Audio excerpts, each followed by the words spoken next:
L'actualité de ce mardi en Aquitaine, c'est aussi la journée internationale du droit des femmes en ce 8 mars. La place des femmes dans le monde du travail, on en parle dans un instant avec notre invité. Un exemple d'abord de la féminisation du travail dans la viticulture, avec le portrait croisé de deux chefs d'entreprise, deux jeunes vigneronnes dans un monde réputé masculin.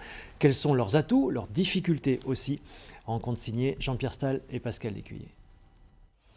À seulement 24 ans, Lucie Mancé est l'une des plus jeunes vigneronnes du Médoc. Elle s'est installée en 2020 au château Bois de la Gravette, à Moulis, en Gironde, grâce à un bac pro viticulture-œnologie. À la base, j'étais partie pour faire prof de sport. Et puis finalement, j'ai arrêté. Et puis mes grands-parents, ils avaient des vignes. Donc je voulais travailler dehors, je voulais être libre, être mon propre patron et faire du tracteur et tout ça, j'adore. Confrontée au gel et au mildiou l'an dernier, Lucie, qui travaille seule ses 4 hectares, n'a pas peur de ce dur labeur, dont on disait autrefois que c'était un métier d'homme. Regardez, je suis là, moi j'y arrive. C'est pas que c'est très rude physiquement, parce que déjà on est bien équipé avec les sécateurs électriques, donc ça coupe quand même tout seul. Heureusement j'ai mon papa qui vient m'aider, parce que forcément tout faire toute seule, c'est chaud, c'est compliqué.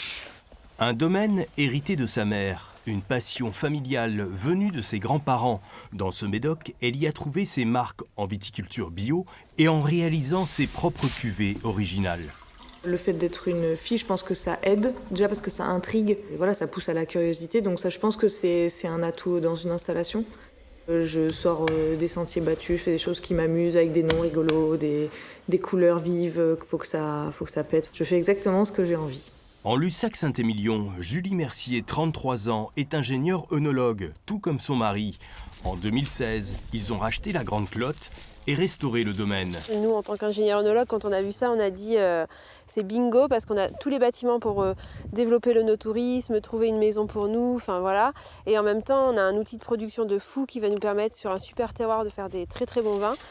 Vigneronne et femme enceinte, elle se fait aider par Monique durant 16 semaines.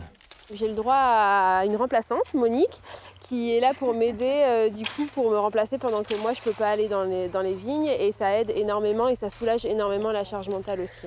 Julie a ajouté une touche féminine au château en créant 2 chambres d'hôtes à son image pour partager son engouement avec les amateurs de vin. Le but, c'est de vraiment faire rester les gens sur la propriété pour vraiment que les gens comprennent notre passion, la partagent avec nous et repartent avec une idée de ce qui est le métier de vigneron. Une propriété viticole menée de concert par la vigneronne et le vigneron, tant au niveau production que commercialisation.